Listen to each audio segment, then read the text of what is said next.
புத்தகத்திலிருந்து 14வது பாடலும் விளக்கமும் சிறப்பாக தொகுத்து வழங்குகின்றார் தமிழருவி வானொலியின் செந்தமிழ் தேனி தக்கோலமன் எல்லாதன் ஐயா அவர்கள் உத்தரமேரூரில் இருந்து. வாருங்கள். தமிழே அமுதே வருவாய் நிறைவாய் தருவாய். உலகெங்கும் உள்ள தமிழ் உறவுகளுக்கும் ஜெர்மனி தமிழருவி வானொலிக்கும் இயக்குநர்கள் தமிழ்வேல் திரு நைனை விஜயன் அவர்களுக்கும் தமிழ்ச்சுடர் திருமதி சசிகலா நைனை விஜயன் அவர்களுக்கும் நேயர்களுக்கும் மற்றுமுள்ள அனைவருக்கும் என் வணக்கம்.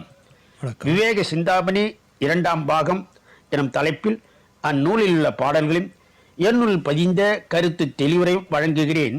தக்கோலம் என் ஜலநாதன், உத்திரமேரூர், தமிழ்நாடு. விவேக சிந்தாமணி 2ஆம் பாகம் பாடல் 14. துன்புறுத்தினால்தான் பயன். துன்புறுத்தினால்தான் பயன். துர்ச்சரரும் பொன்னும் துடியும் துரகதமும் அச்சம் அற முன் நிற்கும் ஆயேயும் நச்சரவும் கண்டித்த எள்ளும் கரும்பும் இளநீரும் தண்டித்தார்க்கு அன்றோ சயம். துன்புறுத்தினால்தான் பயன். துர்ச்சனரும் பொன்னும் துடியும் துரகதமும் அச்சம் அற முன் நிற்கும் ஆயேயும் நச்சரவும் கண்டித்த எள்ளும் கரும்பும் இளநீரும் தண்டித்தார்க்கு அன்றோ சயம்.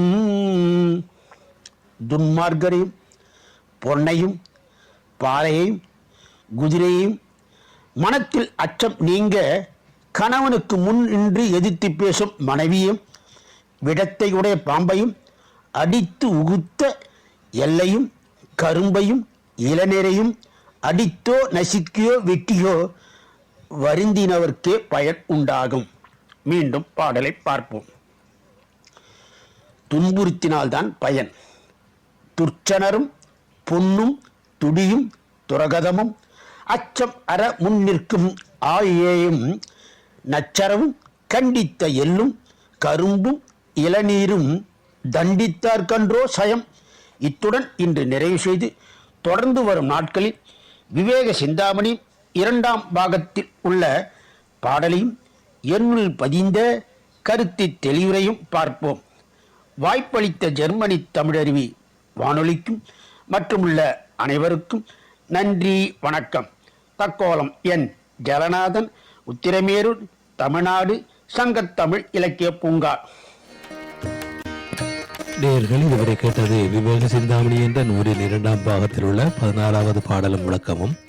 சிறப்பாக தொகுத்து வழங்கியவர் தமிழருவி வானொலியின் செந்தமிழ் தேனி தக்கோலமன் எல்லாதன் ஐயா அவர்கள் உத்தரமேரூரில் இருந்து.